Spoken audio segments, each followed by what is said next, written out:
In this video, we will be dissecting the tempo run to understand how it can make us a faster, more confident runner and help us break our PBs every single time.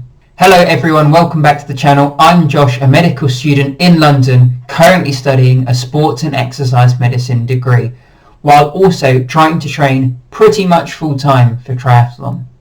On this channel, I talk medical student life, triathlon and time management for those of us who still want to perform best in sport. In this video, I'm going to be breaking down what a tempo run is, why they can help us become faster, and how we can incorporate them into our training.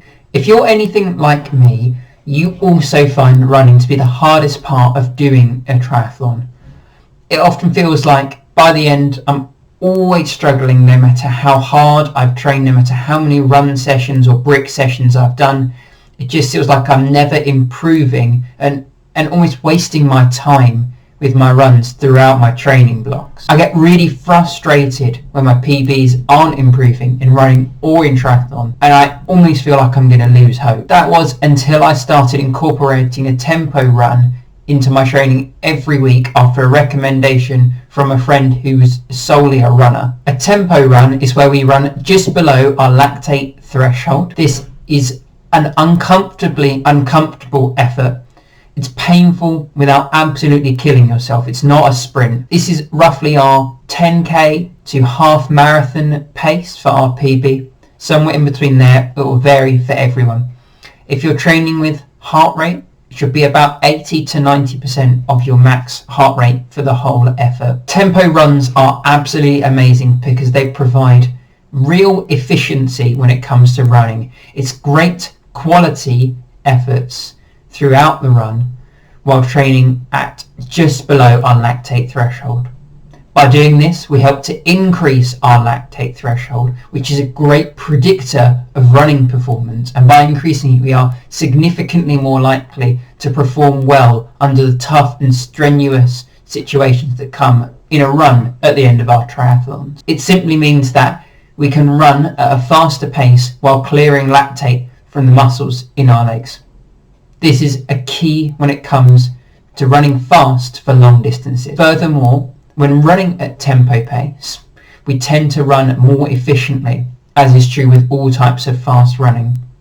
And by doing more miles at higher intensities and therefore a more efficient running style, we can teach our bodies to be more efficient as we run every time. And simply increasing our mileage will make us go faster. The more stress we put our body under, the more it will get adapted to running. And by doing this running on the moderate to high intensity level, we get those extra miles in even faster. I also think the mental aspect of doing a tempo run is highly underrated. Running hard for long periods of time gives you this certain type of mentally draining pain. And I'm sure you've all felt it towards the end of a hard run or a triathlon. And it's so easy to feel like you want to cut this interval short, give up, not do it, take it slightly easy. But by pushing ourselves in training every single time to complete these really hard intervals, we're significantly more likely to push ourselves in training and really reach the ceiling that you've been spending all that time training to achieve. So how would you structure a tempo run session? Well, I have two favourite types of session that I like to do at least once a week. Personally, my favourite is what I'll call a sustained effort, and I do one of these every week, guaranteed. I think they've absolutely revolutionised my training. I aim to make my entire run about 10k for Olympic triathlon training, and I do between 5 and 8k of that run at tempo pace with a warm-up and a cool-down at the start and end. However, if you want to do this by time, aiming for 20 to 40 minutes at tempo pace is a really good idea.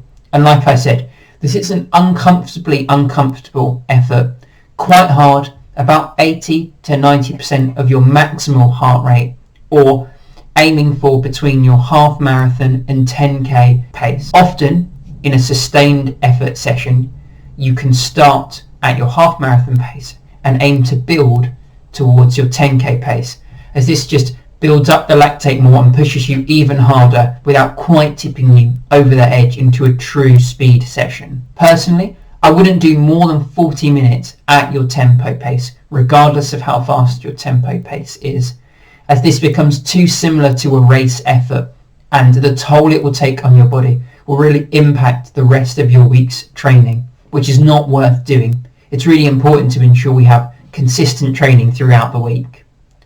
And if you're just starting and 40 minutes seems like a really long time, which it definitely did for me at one point, I'd aim to start between 10 and 15 minutes and slowly build yourself up from there, increasing it by 2, 3, maybe 4 minutes each week until you feel like you've got a really good handle and you can push towards 30 or 40 minutes. The other type of tempo session, which I like to do sometimes, but I don't feel personally provides as much benefit as a sustained effort, but I have lots of running friends who absolutely rave about these types of sessions, is tempo repetitions.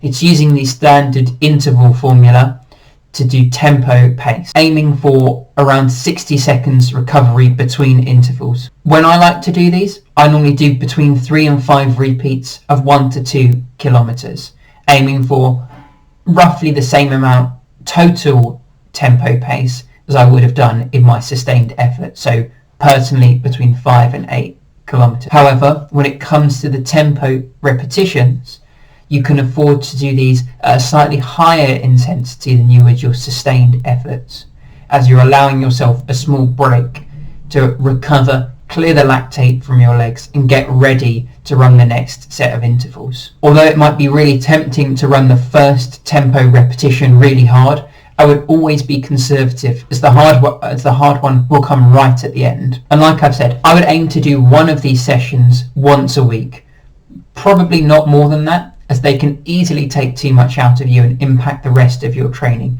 giving you a crap week of training for the rest of the week. Personally, I do these midweek after my speed work, but before my really long endurance work, as I find it really hard to have a sustained tempo pace run when it's after my long run or my long cycle for that week without taking a rest day in between. Incorporate one of these tempo runs into your weekly training to be running faster for longer, find running easier, break your PBs and be happier and more confident doing it when it comes to the end of any race or any personal goal you've set yourselves. I really cannot recommend this type of training enough for both performance improvement and simply time efficiency. Tempo runs really have it all, and if you can nail your tempo run every week, you really will start to see your improvement going through the roof. So thank you so much for listening. That's all I have to say today.